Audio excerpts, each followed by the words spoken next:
AIC के संग मौसम की मार अब नहीं करेगी तंग, नुकसान की होगी पूरी भरपाई। एआईसी किसान का हमराही। Agriculture insurance company of India limited, संपन्न भारत की पहचान, बीमित फसल खुशहाल किसान।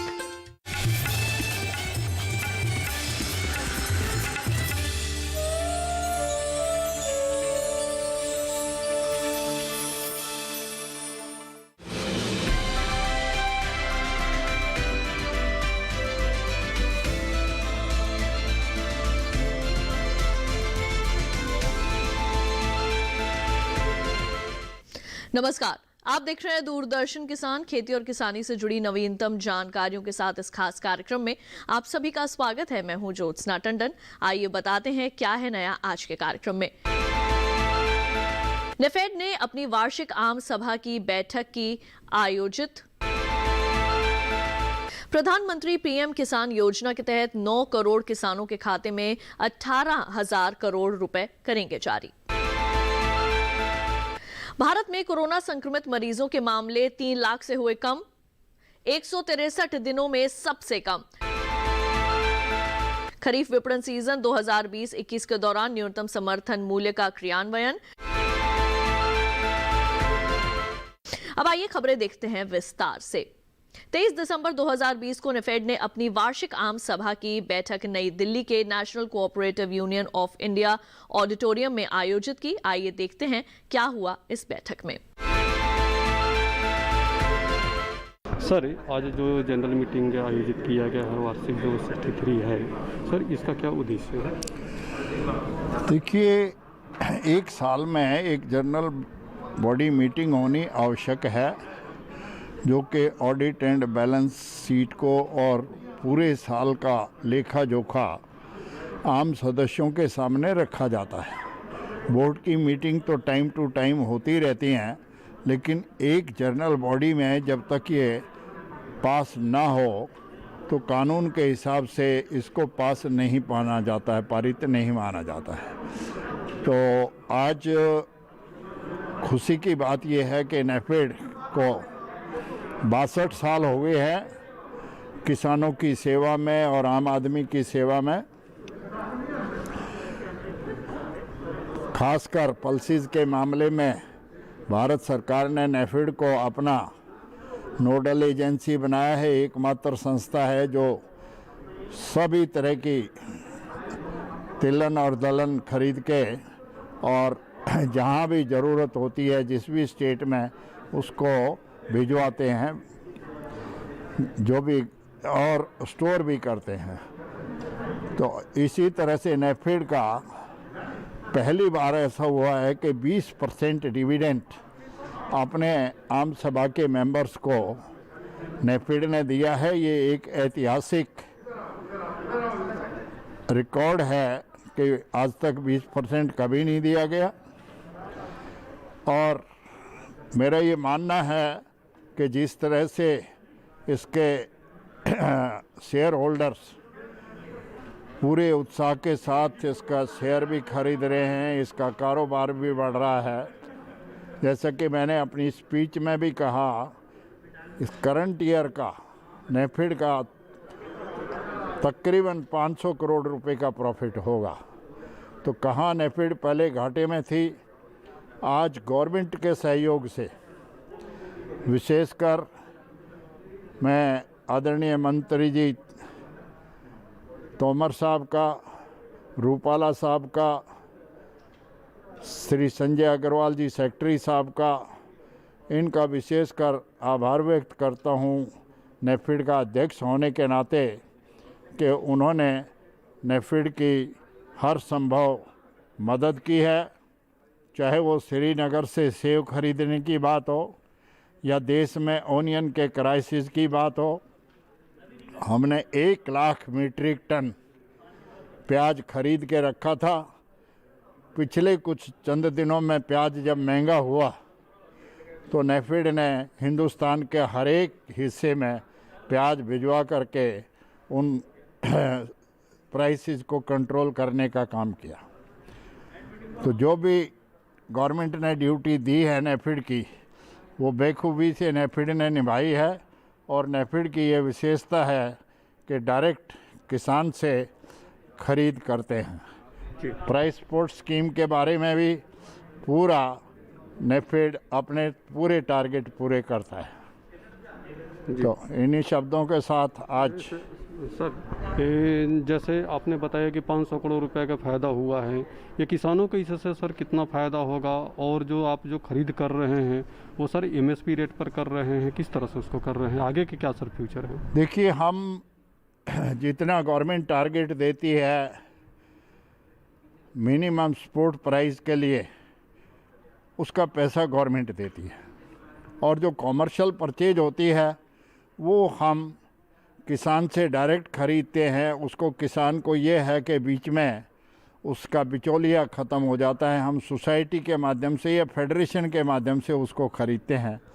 तो किसान को दोनों तरीके से मिनिमम सपोर्ट प्राइस का तो जितना गवर्नमेंट हमें अलाउ करेगी हम उतना ही खरीद सकते हैं, उससे ज़्यादा नहीं खरीद सकते। लेकिन देश के हालात देखते हुए जब कोई फसल जैसे उड़द का है, मूंग का है, उसकी फसल आती है तो हम खरीद के स्टॉक रखते हैं, और जैसे ही उपभोक्ता को आवश्यकता होती है, उसके दाम महंगे होने लगते हैं, हम उसको मार्केट में बेचते हैं। तो इससे किसान को भी लाभ है और आम साधारण कंज्यूमर को, उपभोक्ता को भी लाभ है। सर आज जो जनरल एनुअल मीटिंग 63 हुआ है, सर इसका क्या उद्देश्य है?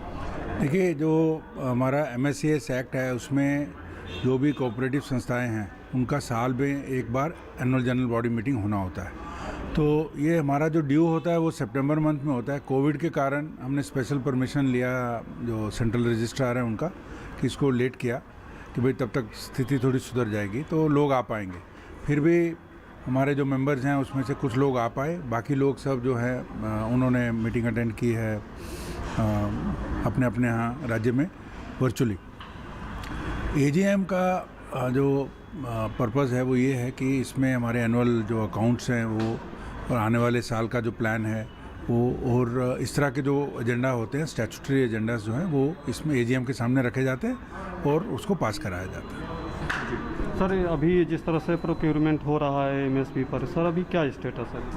देखिए, नेफेड ने पिछले 4 साल में जो दलहन और तिलहन फसलों का हमने रिकॉर्ड प्रोक्योरमेंट किया है, तो लगभग 1 लाख टन हमने दाल प्रोक्योर की है पिछले 5-6 साल में।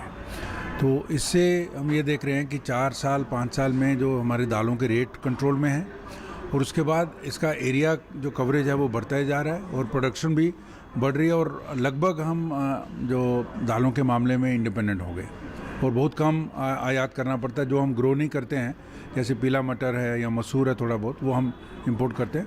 अभी इंपोर्ट्स बहुत कम हो गए और हमारे किसान ज़्यादा, क्योंकि हम MSP पे प्रोक्योर कर रहे हैं और अच्छा रेट किसान को मिल रहा है, तो उससे किसान ज़्यादा से ज़्यादा दालें ग्रो कर रहे हैं। जी। अभी सर हाल में ही सरकार ने 3 कृषि कानून को लागू किया है, सर उसके बारे में आप क्या? देखिए, ये जो 3 कानून आए हैं उसमें 2 तो एकदम सीधे किसान के साथ जुड़े हुए हैं, जिसमें पहला है कि APMC के बाहर कहीं भी किसान अपना माल बेच पाएगा। तो ये पहली बार इस तरह का हिस्टोरिक लेजिस्लेशन जो लाया गया है कि जिसमें किसान को सशक्त किया गया है, उसके पास ऑप्शन है। APMC में अगर उसको अच्छा रेट नहीं मिलता है, वो बाहर जो छोटी मंडियां बनेंगी, जिसको मंडी घोषित किया जाएगा, वहाँ पे वो बेच सकते हैं। तो उसके पास एक ऑप्शन है किसान के पास कि जो जगह में उसको अच्छा रेट मिलेगा वहाँ पे वो बेच पाएगा। पहले वो ऑप्शन नहीं थी। मंडी में हमने देखा है APMC में जब छोटा किसान आता है उसको बहुत परेशानी होती है, तो उनको कई बार रेट भी नहीं मिलता है, लेकिन जो भी भाव उसको मिलता है उस पर वो बेच के चला जाता है। लेकिन आज की डेट में अगर उसको अच्छा रेट मंडी के बाहर मिल रहा है तो वो वहाँ बेचेगा, उसका खर्चा भी कम होगा। तो मैं ये समझता हूँ कि ये जो एक्ट है उस मामले में बहुत अच्छा है। मंडी जो APMC है उसको हटाया नहीं जा रहा है, वो वहीं रहेगा। सरकार ने कहा है कि उसको और सशक्त किया जाएगा, लेकिन किसान को ऑप्शन दी जाएगी कि मंडी के बाहर भी अपनी जो कमोडिटीज़ है वो बेच सकता है। दूसरा जो एक्ट है कॉन्ट्रैक्ट एक्ट। कॉन्ट्रैक्ट जो है हमारे देश में पहले से भी कॉन्ट्रैक्ट एक्ट हो रहा है, लेकिन इसको फॉर्मलाइज़ किया गया है कि कोई भी जो कंपनी किसान या किसानों के समूह के साथ मिलके खेती करेंगे तो किसान के जो राइट्स हैं, उसके जो हक हैं वो सेव्ड रहेंगे। उसको कोई भी उसकी ज़मीन नहीं ले सकेगा, और किसान का हक रहेगा, जो भी इंफ्रास्ट्रक्चर बनेगा उसके ऊपर भी उसका हक रहेगा, और फसल का जो पहले से एग्रीड मूल्य है वो कंपनी देगी। अगर नहीं देगी तो किसान उसके अगेंस्ट में केस कर सकता है, उसके अगेंस्ट में सुनवाई करा सकता है। तो ये बहुत ही प्रोग्रेसिव, इसको फॉर्मलाइज़ किया गया है। तो इसमें ऐसा नहीं है कि कोई बड़ी कंपनी आके किसान को ऐसे गुमराह करके ले जाएगी, उसकी ज़मीन ले जाएगी।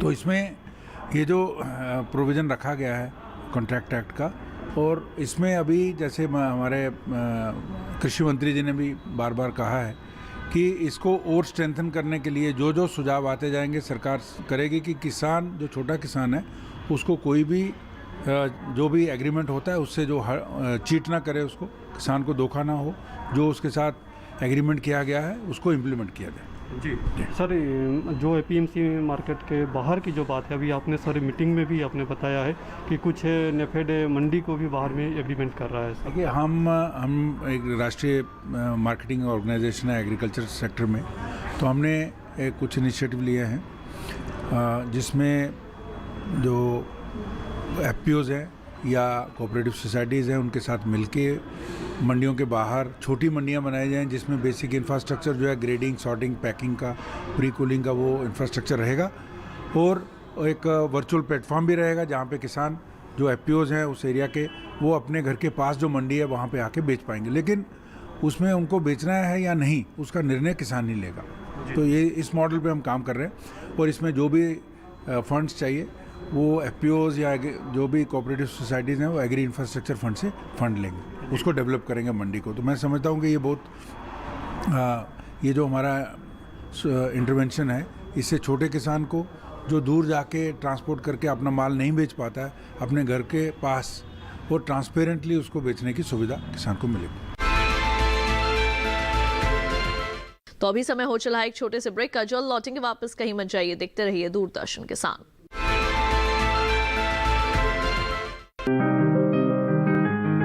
बीमारियों से कैसे बचेगी फसल?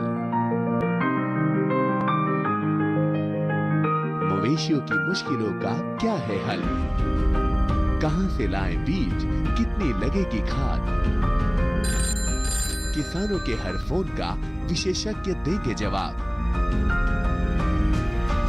देखिए हेलो किसान लाइव, सोमवार से शुक्रवार शाम 6 बजे।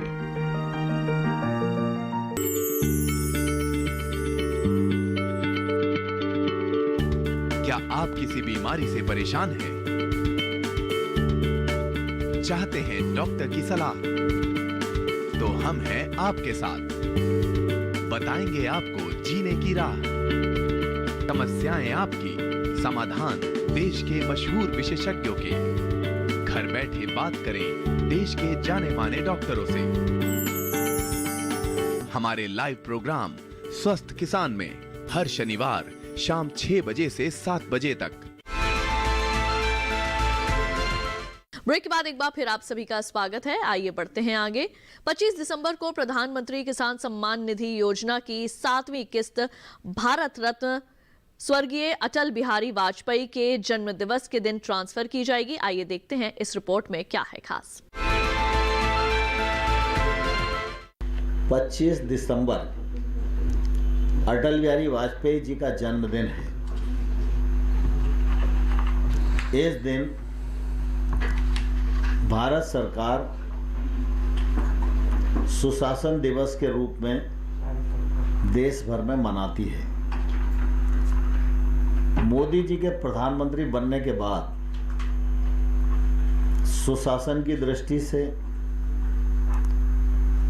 जीवन सुगम बनाने की दृष्टि से, पारदर्शिता की दृष्टि से अनेक कदम उठाए गए, और इस दिशा में डायरेक्ट बेनिफिट ट्रांसफर स्कीम एक महत्वपूर्ण कदम। एक कालखंड था जब हमारे देश के तत्कालीन प्रधानमंत्री कहते थे कि हम 100 रुपये बेचते हैं तो गांव में जाते जाते 15 रह जाते हैं। लेकिन मोदी जी के नेतृत्व में हम लोग यह करने में सफलता प्राप्त कर पाए हैं कि अगर केंद्र से 100 रुपया जारी होता है तो किसान के खाते में 100 का 100 रुपया पहुंचता है। ये एक सुनिश्चितता सुशासन की दृष्टि से और पारदर्शिता की दृष्टि से सिद्ध हुई है। आप सबको मालूम है कि पीएम किसान सम्मान निधि यह भारत सरकार का एक महत्वाकांक्षी कार्यक्रम है। इस कार्यक्रम के माध्यम से साल में 3 बार 2-2 हज़ार रुपये की किस्त, यानी एक किसान को 6,000 रुपया प्रति वर्ष उनके खाते में ट्रांसफ़र किया जाता है। हमारा एक मोटा अनुमान था कि देश में 14 करोड़ किसान हो सकते हैं जो इस योजना में पात्र होंगे, लेकिन अभी तक 11 करोड़ 4 लाख किसानों का पंजीयन हमारे यहाँ हुआ है। बाकी वो आधार कार्ड लिंक और बाकी सारी प्रक्रिया जांच पड़ताल चलती रहती है। जब सारी चीज़ें ठीक हो जाती हैं तो फिर उसके अकाउंट में ट्रांसफ़र पैसा किया जाता है। अभी तक 10 करोड़ 59 लाख 59 lakhs इतने किसानों को 96,000 करोड़ रुपया उनके खाते में ट्रांसफर किया जा चुका है। इस योजना के अंतर्गत एक साल में 75,000 करोड़ रुपए का बजट प्रावधान है।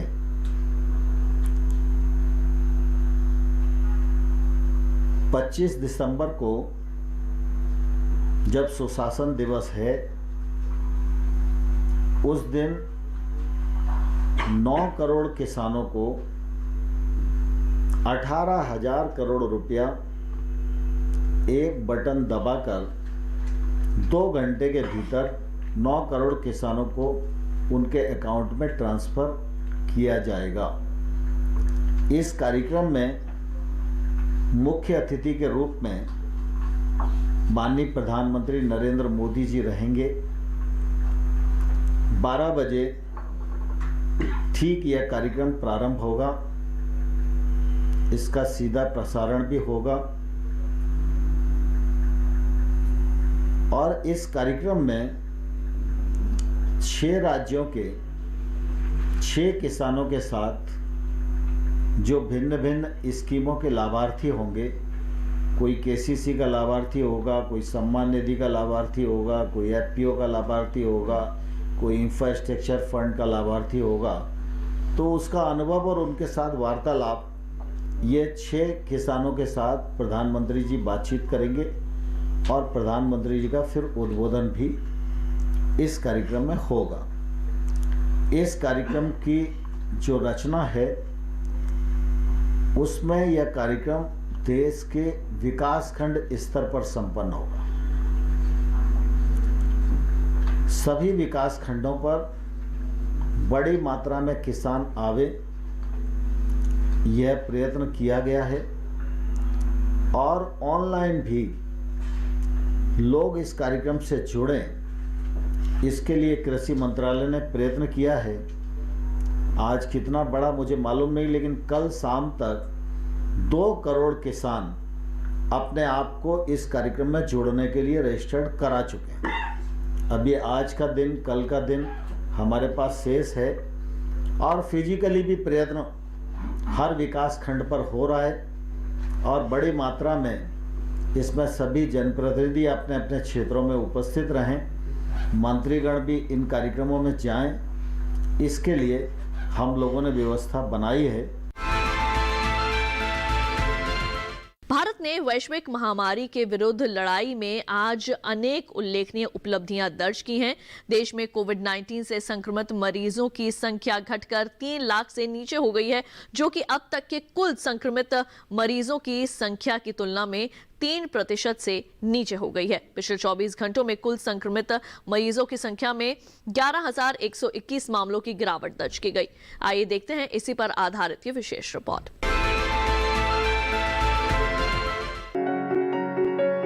पिछले 24 घंटों में 173 दिनों के बाद देश भर में प्रतिदिन 20,000 से कम नए मामले सामने आए हैं। भारत में विश्व भर में प्रति मिलियन जनसंख्या पर सबसे कम संक्रमित मरीजों के मामले हैं। अमेरिका, इटली, ब्राजील और रूस जैसे देशों के लिए यह संख्या काफी अधिक है। कोविड-19 के संक्रमण से मुक्त होने वाले लोगों की संख्या 96 लाख से अधिक हो गई, जिसके परिणाम स्वरूप संक्रमण से मुक्त होने की दर 95.65% हुई। पिछले 24 घंटों में 30,376 मरीज स्वस्थ हुए हैं और नए मामलों की तुलना में संक्रमण से मुक्त होने वाले लोगों की संख्या अधिक रही है। प्रतिदिन अधिक संख्या में जांच के साथ साथ लगातार अधिक संख्या में संक्रमण से मुक्त होकर स्वस्थ होने वाले लोगों की संख्या और नए मामलों में गिरावट होने के कारण मृत्यु दर में भी कमी आई है। महाराष्ट्र में प्रतिदिन 6,053 मरीजों के स्वस्थ होने के साथ एक दिन में अधिकतम मरीज स्वस्थ हुए हैं और पश्चिम बंगाल में 2,342 मामले दर्ज किए गए हैं। पिछले 24 घंटों में केरल में प्रतिदिन अधिकतम 3,423 नए मामले सामने आए हैं, जबकि महाराष्ट्र में 2,834 नए मामले दर्ज किए गए। महाराष्ट्र में मृत्यु के 18.27 नए मामले सामने आए हैं, जहां 55 मौतें हुई। इसके बाद मृत्यु के 41 और 27 नए मामलों के साथ क्रमशः पश्चिम बंगाल और केरल का स्थान है। तो अभी समय हो चला है एक और छोटे से ब्रेक का। जल्द लौटेंगे वापस, देखते रहिए दूरदर्शन के साथ। ये कामयाबी है अन्नदाता की, ये कहानी है खेत और खलिहानों की। कैसे करें अपने पशुओं की देखभाल, जानिए गांव-गांव के किसानों का हाल। देखिए गांव किसान सोमवार से शुक्रवार दोपहर 12:05 पर।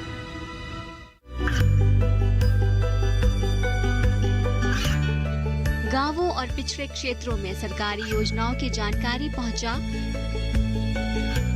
देश में कौशल और क्षमता विकास कर ग्रामीणों को सामाजिक बदलाव और विकास से जोड़ने की दूरदर्शन किसान की पहल चौपाल चर्चा देखें सोमवार से शुक्रवार सुबह 9 बजे।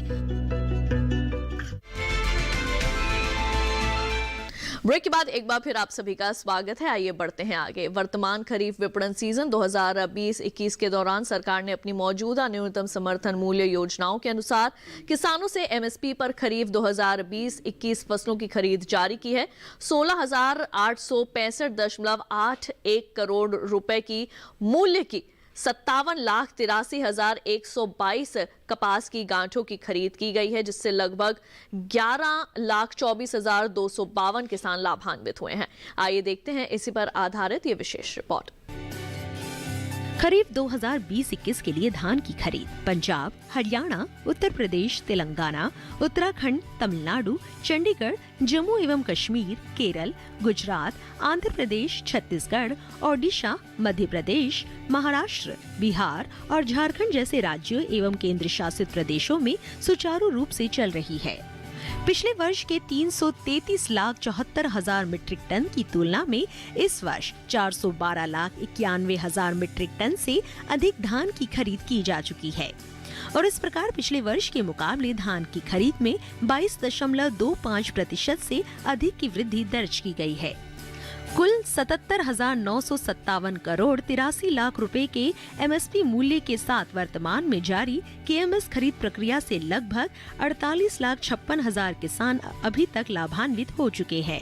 राज्यों से प्रस्ताव के आधार पर खरीफ विपणन सीजन 2020 के लिए कर्नाटक, महाराष्ट्र, तेलंगाना, राजस्थान और आंध्र प्रदेश राज्यों से मूल्य समर्थन योजना के तहत 51 लाख मीट्रिक टन दलहन और तिलहन की खरीद के लिए मंजूरी दी गई थी।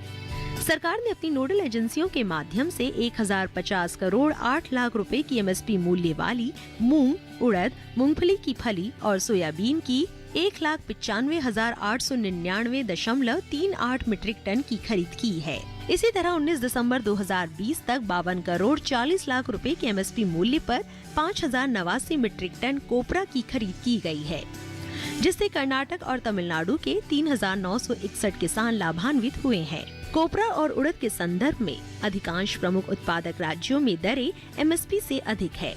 अब तक 57,83,122 कपास की गांठें खरीदी गई, जिनका मूल्य 16,865 करोड़ 81 लाख रुपए है, जिससे 11,24,252 किसान लाभान्वित हुए हैं।